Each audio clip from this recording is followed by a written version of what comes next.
At the end of this video is an ad for Mana Cooking. If you don't like banana pudding, close the video now. This video is for banana pudding enjoyers only. Fellow alpha geniuses, hello. I think we all understand that banana pudding is nothing fancy, so imagine my surprise when I saw a cookbook of that exact name calling for homemade pudding from scratch. To me, that's like trying to bake a DIY Oreo or to replicate Taco Bell at home. These foods exist in their own realms as highly processed icons in their own right, and being precious about it stands to ruin the point. Here's the basic formula, the classic recipe.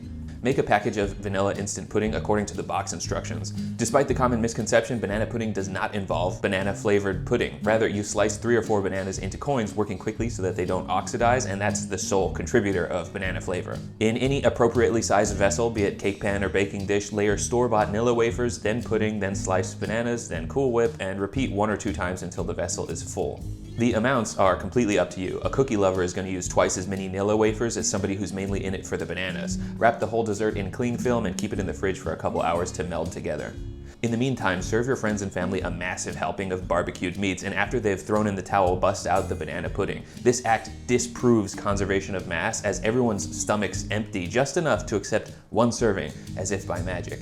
If you do find this basic recipe too pedestrian, you could follow Magnolia's recipe, but even they rely on instant pudding mix. So too do the pros understand that this dessert ain't meant to be highfalutin. Here's their version. Mix a can of sweetened condensed milk with a 1.5 cups of ice cold water until homogeneous, and then hydrate the pudding mix in that.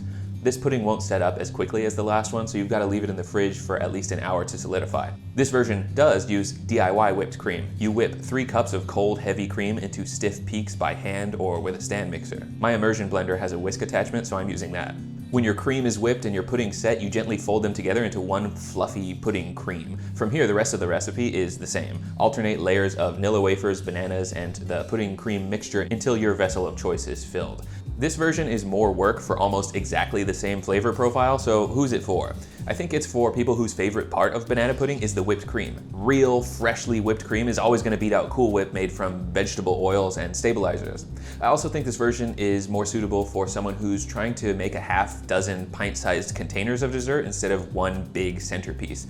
Magnolia's recipe requires a little bit less layering, which no doubt compounds quickly for a producer of a couple hundred individual servings per day. Also, one quick tip for any vegans watching and wish to make banana pudding: you can whip full-fat coconut cream, but know that making instant pudding with dairy-free milk will require 2 boxes of pudding mix per batch instead of just 1. The cornstarch in the box plays a big role in thickening the slop, and since alt milks are thinner and less creamy than whole milk, you need that extra thickening power to have the pudding set up. This last recipe is more about novel presentation than anything else.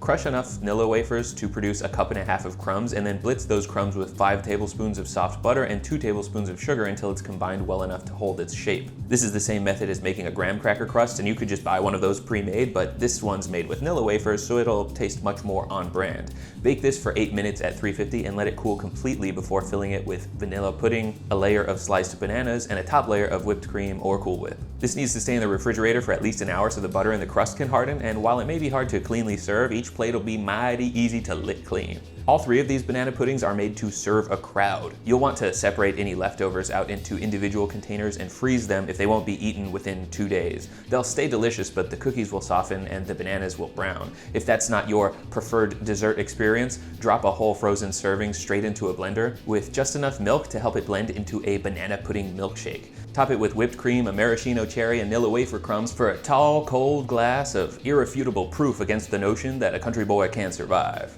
at least without some diabetes medication.